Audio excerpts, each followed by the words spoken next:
Un saludo, queridos hermanos. En el nombre de Jesús los saludo. Es el ministerio El Gozo de Jehová, que semana a semana llevamos una clase para conocer mejor la palabra de nuestro Dios. Hoy los invito a que ustedes vean el libro de Isaías, el profeta Isaías. Vamos a mirarlo, porque es uno de los profetas que se va a estudiar, profeta de Judá. Así que antes lo alabamos al Dios de la gloria. Si tan solo tocar el borde de su manto, si tan solo pudiera oír su voz, si tan solo pudiera acercarme a él, Sí, Padre. libre sería. Sí, Señor. Yo sé, levanta tus manos a Dios, Sí, Señor. porque delante de mí solo soy alguien que necesita Bendito un toque del Maestro para ser liberado, porque delante de mí solo soy alguien que necesita una mirada de mi Salvador.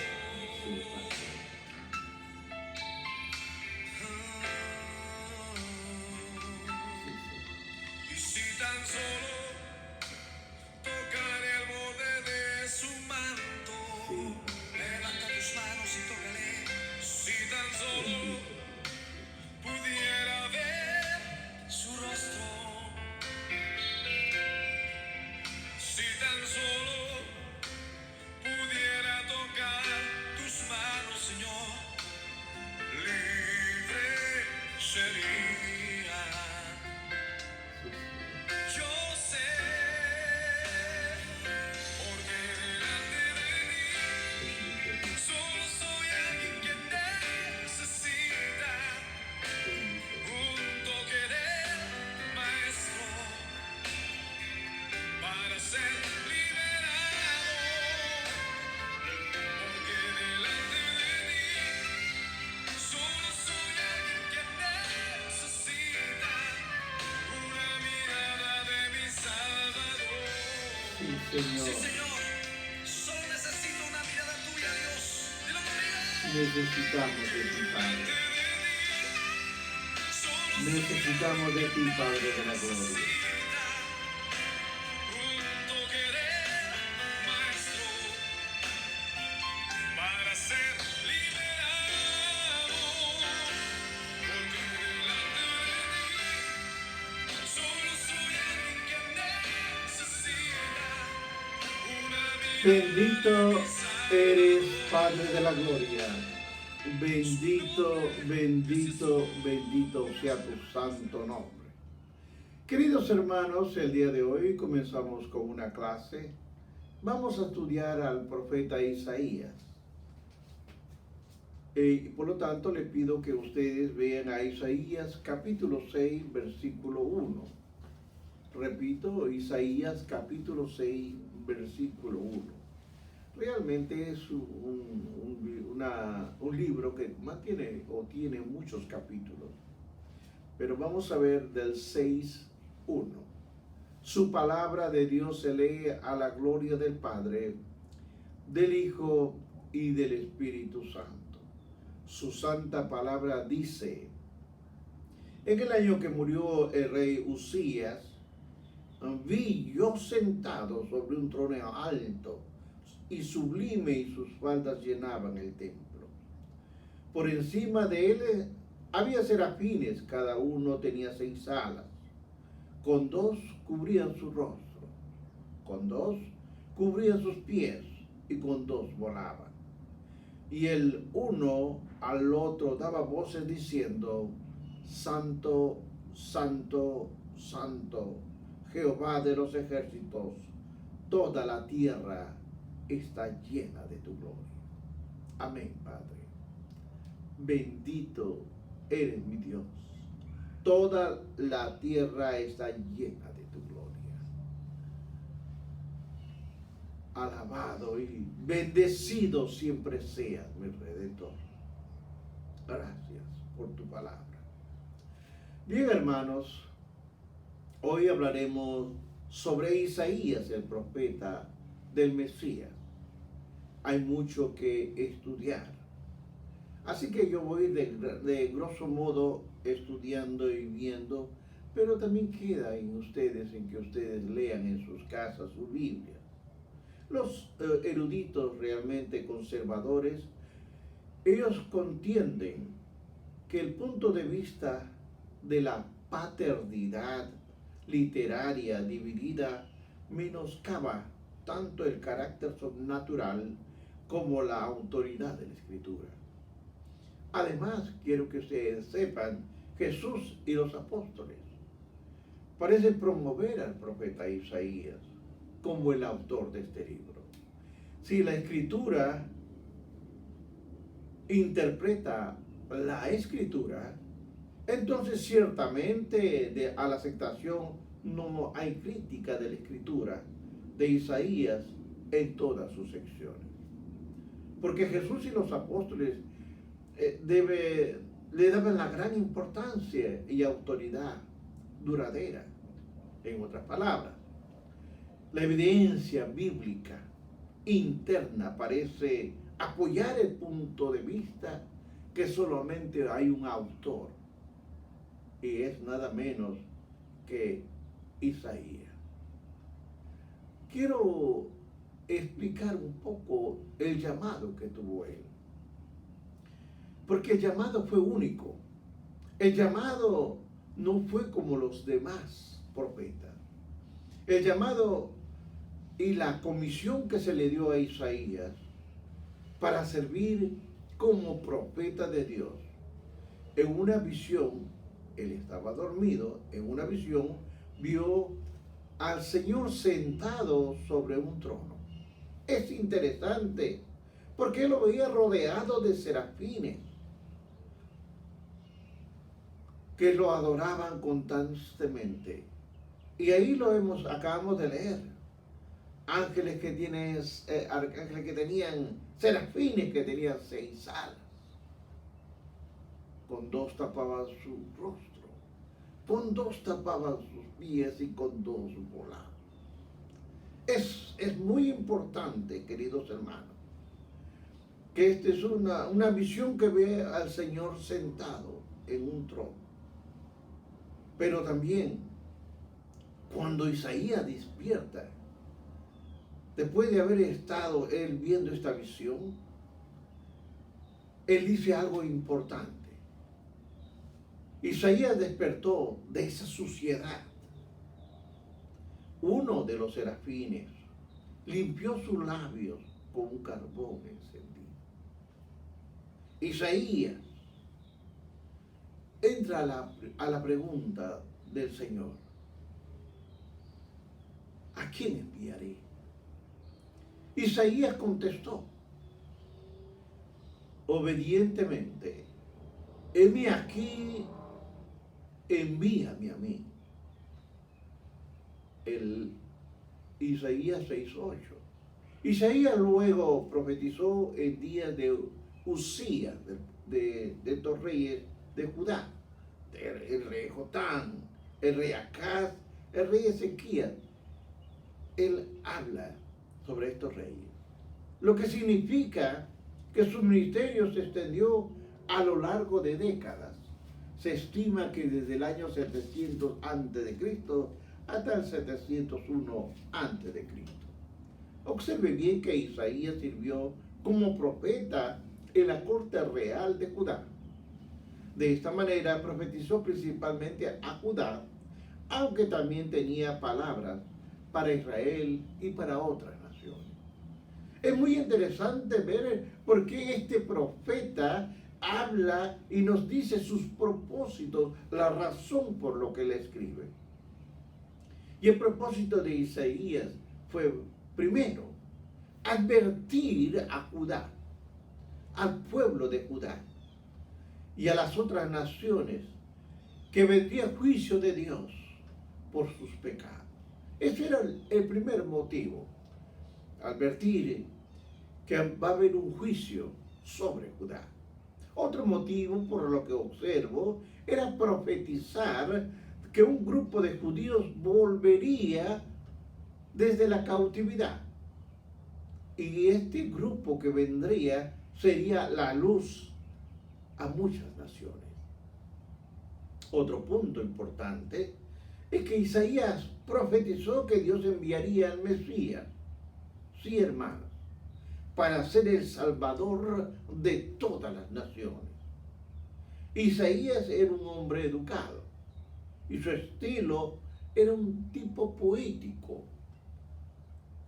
La escritura era excepcional, obviamente, ya que su nombre significa, Isaías significa Jehová es salvación. Es apropiado para que use el término salvación 3 veces más que los otros poetas del Antiguo Testamento. Más que todos ellos. Combinado era mucho más. Además habló de juicio. Su libro se enfoca en el Mesías e incluye un tremendo énfasis recurrente de la gracia y del amor de Dios. Como resultado, Isaías se ha llamado el profeta evangélico. Óigalo bien.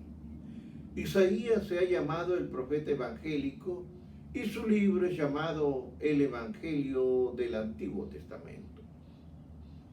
El libro de Isaías, al igual que Deuteronomio y los Salmos, constituyen el grupo de 3 libros más citados en el Nuevo Testamento. Ahora observemos, ¿cuál es el trasfondo de todo esto? Vamos a comenzar a hablar un poco de historia. Los asirios marcharon al oeste hacia Aram. Cuando hablo de Aram, estoy hablando de Siria y a Canaán. En respuesta a la alianza que hicieron con el rey Pekah de Israel y el rey Gesín de Siria. Había un convenio, había una alianza entre estos dos países, estas dos naciones, tanto Israel como Siria, se juntaron. ¿Pero para qué se juntaron? Se juntaron para atacar luego a Acaz, que era el rey de Judá. Entre los dos lo atacaron. Y aquí hay algo interesante. Aunque un ejército de Acaz defendió con éxito a Jerusalén, él y el pueblo de Judá tuvieron mucho miedo. Ahora, ¿por qué el miedo? Porque anteriormente tanto Israel y Siria lo habían derrotado. Ya lo habían derrotado y tenían miedo de enfrentar. Isaías, oiga bien, el profeta Isaías aconsejó a Acaz que confiara en Dios y que no pidiera ayuda al rey de Asiria. Pero Acaz se negó a la petición que se le estaba haciendo. Ahora, Tiglat-Pileser, rey de Asiria, vino a su ayuda y conquistó por hecho a Damasco, que era la capital de Siria. Después de muchos años, Asiria va a derrotar o conquistar a Israel. Pero el entendimiento mutuo, tanto de Acaz con Tiglat-Pileser, resultó que le redujo la estrechez y no lo fortaleció a Judá. En otras palabras, le hizo una mala pasada. Observemos lo que la palabra nos dice. Aconteció que en el año 14 del rey Ezequías, que Sennacherib, rey de Asiria, subió contra todas las ciudades fortificadas de Judá. y las tomó. Esto era lo que hicieron. Atacó, le quitó las ciudades. Como el rey Ezequías oró a Dios, pidiendo ayuda, Isaías profetizó entonces que Dios obligaría a los asirios a retirarse de Jerusalén. Ahora observe lo que nos dice la palabra en 37, 6 y 7. Dice, y les dijo Isaías, diréis así a vuestro Señor, así ha dicho Jehová, no temas por las palabras que has oído, no, con las cuales me han blasfemado los siervos del rey de Asiria. He aquí que yo pondré en él un espíritu, le va a poner un espíritu, y oirá rumores, y volverá a su tierra, y hará que perezca espada. Esta profecía se cumplió. Sin embargo, queridos hermanos, Isaías indicó que dividido a los pecados de Judá. Judá había pecado mucho contra Jehová, con la idolatría. Como castigo, Babilonia va a conquistar a esta nación. La palabra en 39, 5, 7 nos dice, entonces dijo Isaías a Ezequías, oye palabra de Jehová, oye palabra de Jehová, Jehová de los ejércitos. Y aquí vienen días en que será llevado a Babilonia todo lo que hay en tu casa y lo que tus padres han atesorado hasta hoy. Ninguna cosa quedará, dice Jehová. De tus hijos que saldrán de ti y que habrás engendrado, tomarán y serán eunucos en palacio del rey de Babilonia. Estaba hablando Jehová, estaba diciendo lo que iba a hacer. Esta cautividad obviamente ocurrió en el año 586 a.C., aproximadamente unos 100 años después de la muerte de Isaías. Ya Isaías había muerto, pero la profecía estaba. Dios no solo le mostró a Isaías los dolores de la cautividad, sino que también le mostró la misericordia, que se extendería a los judíos. Después Isaías profetizó que el Señor levantaría a un líder llamado Ciro para ayudar a los judíos. Esto ya lo hemos visto. En Isaías 44, 28 nos habla que dice, de Ciro es mi pastor. Hablando, Ciro es mi pastor y cumplirá todo lo que yo quiero. Al decir a Jerusalén, serás edificada y al templo serás fundado. Dios cumplió esta profecía, pero lo cumplió en el tiempo de Esdras, cuando uno ve Esdras capítulo 1, versículos 1 y 2. Pero lo cumplió 150 años después. Esto predijo, y mucho más detalles sobre el Mesías del futuro, de nuestro Redentor, profetizó, que vendrían siglos después y que serviría para salvación del pecado de todas las naciones. Cuando uno ve el libro de Isaías del capítulo 1 al 35, hay el juicio. Como en otros profetas, obviamente bíblicos, muchos de los profetas de Isaías, de las profecías de Isaías, hablan del juicio venidero. Isaías 1 acusa a Judá de la rebelión, de la adoración que tenían, que la injusticia. Y como resultado, los primeros capítulos de Isaías usan un recurso literario conocido como el oráculos de los ayes para pronunciar el juicio contra Judá. También advierte a Israel y a las otras naciones del desastre que viene. Cuando yo leo en la Biblia, en los capítulos del 1 al 12, tratan realmente de la purificación de Jerusalén a través de todos estos juicios. Cuando lea usted su Biblia, del capítulo 1 al 12, van a hablar sobre esta purificación de Jerusalén. Luego, cuando veo yo del capítulo 13 al 27, aquí describe el próximo juicio de Dios contra las otras naciones. Sigo leyendo, y en los capítulos 28 al 33 va a desmascarar la esperanza falsa de Jerusalén en Egipto, como el poder de la librería de los asirios al mismo tiempo señalan el reino, oiga usted, el reino venidero de Dios como el custodio genuino de la esperanza. Aquí nos va a hablar muchos puntos que nosotros tenemos que tener en cuenta. Hay quienes hasta este momento no creen en esto.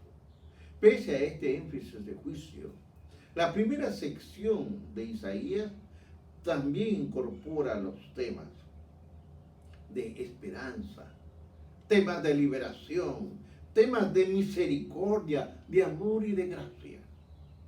Por ejemplo, Isaías capítulo 7 profetiza del nacimiento virginal del Mesías, que es la esperanza y libertador final para todas las naciones.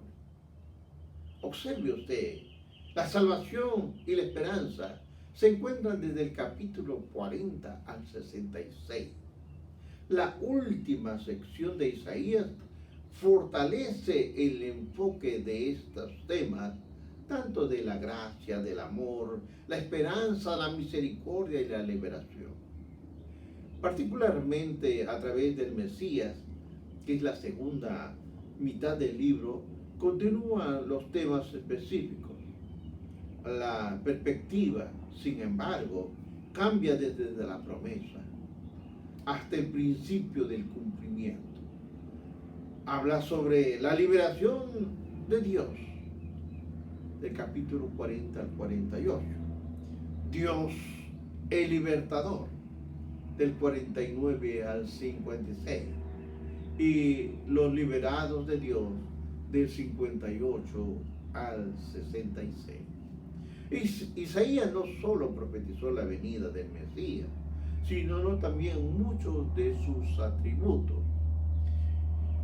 Específicamente en el libro, desde el capítulo 40 al 55, él va a retratar al Mesías como el siervo del Señor.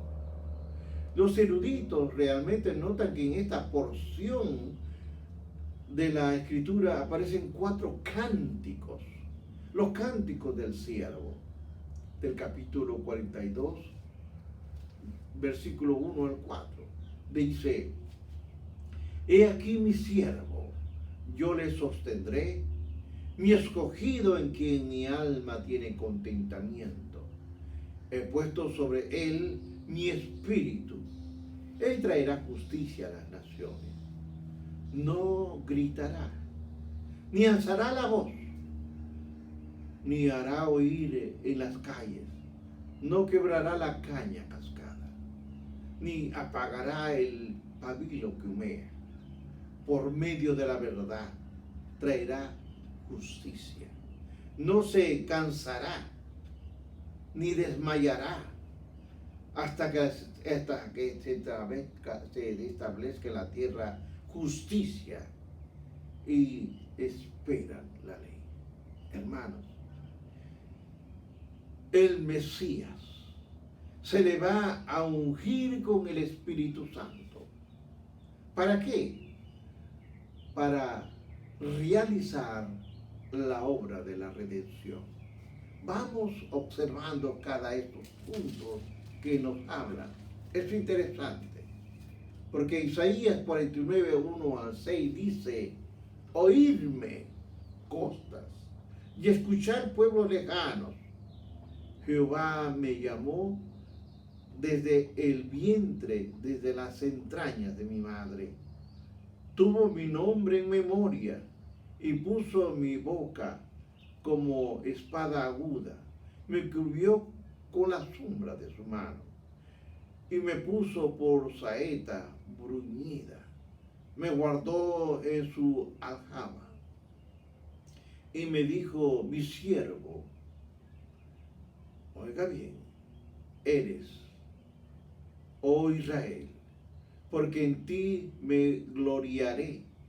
Pero yo dije, por demás he trabajado, en vano y sin provecho he consumido mis fuerzas. Pero mi causa está delante de Jehová, y mi recompensa con Dios. Ahora pues dice Jehová, el que me formó desde el vientre, para ser siervo, para hacer volver a él, a Jacob, y para congregarle a Israel, porque estimado seré en los ojos de Jehová, y el Dios será mi fuerza. Además, sigue hablando, poco es para mí que seas mi siervo para levantar las tribus de Jacob, y para que restaures el remanente de Israel. También te di luz a las naciones, para que seas mi salvación hasta los postreros de la tierra.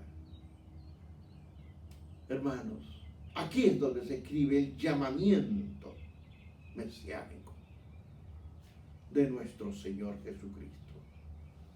Aquí es donde dice, mi siervo eres. Él será el mesiánico, el Jesucristo. Aquí se bosquejea más que lo que sigue, hermano, un bosquejo. Porque además sigue hablando Isaías en sus profecías el triunfo del siervo. Y está en el 52, 13 al 15, donde nos dice, he aquí que mi siervo será prosperado, pero engrandecido y exaltado, y será puesto muy en alto. Como se asombraron de ti muchos de tal manera que fue disfigurado de los hombres, su parecer y su hermosura más de los hijos de los hombres. Así asombrará a muchas naciones. Los reyes cerrarán ¿qué? Ante él su boca, porque verán lo que nunca le fue contado y entenderán que jamás habían oído. Comienza el sufrimiento, pero también el rechazo del Mesías. Aquí es donde comienza. ¿Por qué? Porque hay mucha gente que hasta ahora lo rechaza. Su palabra nos dice en 53 del 1 al 3, ¿quién ha creído a nuestro anuncio? ¿Quién ha creído? ¿Y quién será? ¿Y quién se ha manifestado el gozo de Jehová? Subirá cual renuevo delante de él, y como raíz de tierra seca, oiga bien, no hay parecer en él ni hermosura. Le veremos más sin atractivo para que le deseemos. Despreciado, desechado entre los hombres, varón de dolores, experimentado en quebranto, y como escondimos de él su rostro, pero fue menospreciado y no le estimamos. Porque hasta el día de hoy, aunque Jesucristo es el Mesías, muchos no creen, hermanos, en él y no recibirán salvación, porque él vino como cordero y fue el holocausto. Él llevó las enfermedades, él llevó los pecados, Él llevó la inmundicia. Porque fue el siervo que sufrió mucho. Isaías nos dice, ciertamente llevó nuestras enfermedades, nuestros dolores, y nosotros lo tuvimos por azotado, por herido de Dios y abatido. Mas él herido fue por nuestras rebeliones. Sí, hermanos, molido por nuestros pecados. El castigo de paz fue sobre él, y su llaga fuimos nosotros curados. Todos nosotros nos descarriamos como ovejas. Cada cual se apartó por su camino, mas Jehová cargó en él el pecado de nosotros. El Mesías sufriría. Él va a sufrir el castigo a fin de que cada uno de nosotros, los humanos, seamos librados de las dolencias, de las enfermedades. Porque muchos se alegran cuando ven milagros, pero pronto el hombre se olvida. Yo vi que hizo milagro aquí, sanidad acá, pero sigo sin creer. El libro de Isaías nos habla sobre la muerte del siervo. La muerte. Sigue hablando el 53 de 7 a 9, donde dice, angustiado él y afligido, no abrió su boca. Como cordero fue llevado al matadero, y como oveja delante de sus trasquiladores, enmudeció y no abrió su boca. Por cárcel y por juicio fue quitado. De su generación, ¿quién la contará? Porque cortado de la tierra de los vivientes, y por la rebelión de mi pueblo fue herido, y dispuso con los impíos su sepultura, mas con los ricos fue en su muerte, aunque nunca hizo maldad, ni tuvo engaño en su boca. Sin embargo, Jesucristo soportó el sufrimiento por nosotros y fue paciente voluntariamente, porque nos amó, nos ama y nos seguirá amando. Nos toca a nosotros abrir nuestro corazón, porque si abrimos nuestro corazón va a haber recompensa del siervo. Va a haber recompensa. Su palabra me dice, con todo eso Jehová quiso quebrantarlo, sujetándole a padecimientos, cuando haya puesto su vida en expiación por el pecado. Verá linaje, vivirá largos días, y la voluntad de Jehová será en su mano prosperada. Verá, oiga bien, verá fruto de la aflicción de su alma, y quedará satisfecho por su conocimiento. Justificará mi siervo justo a muchos, y llevará las iniquidades de ellos. Concluyo, hermanos, ya que el resto del libro trata con la restauración prometida. Sí, por la restauración de Dios para con Israel. Finalmente su mensaje de juicio, ofreciendo esperanza y liberación. Además, era la voluntad de Dios, el Padre, que su Hijo fuese enviado a morir en la cruz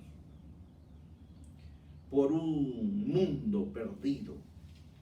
Cristo hizo el sacrificio expiatorio por todos los pecados. Se ha cumplido el propósito del Redentor, el Redentor de Dios, para conducir a muchas personas a la salvación. Hermanos, Dios nos habla de muchas maneras. Dios nos dice,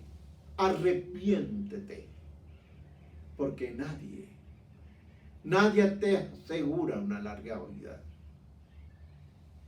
Porque hay muchos, pero muchos vivos que están muertos espiritualmente. Busca a Jesucristo. Él pagó el precio de la redención. Él nos va a dar la victoria. Pero busquémoslos a Él. ¡Qué libro tan precioso! Este libro, este profeta, nos habla al corazón para restaurar nuestras vidas. Hermanos, es una clase maravillosa de la que hemos estudiado. Si usted quisiera volverlo a estudiar, vaya al Ministerio de Gozo de Jehová.com y ahí usted lo va a volver a escuchar todos los temas que por ya un tiempo estoy hablando y grabando para poder edificarnos un poco más. Padre, he hablado lo que tú me has dado. Lo que tú me has dado, lo he dado. Te pido en el nombre de Jesús, tu Hijo amado, que a través del Espíritu Santo abra los corazones de lo que me están oyendo. Hábleles, bendícelos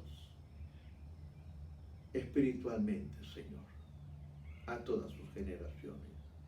En tu nombre, Jesús, te lo he pedido. Amén. Que Dios los bendiga. Dios guarde.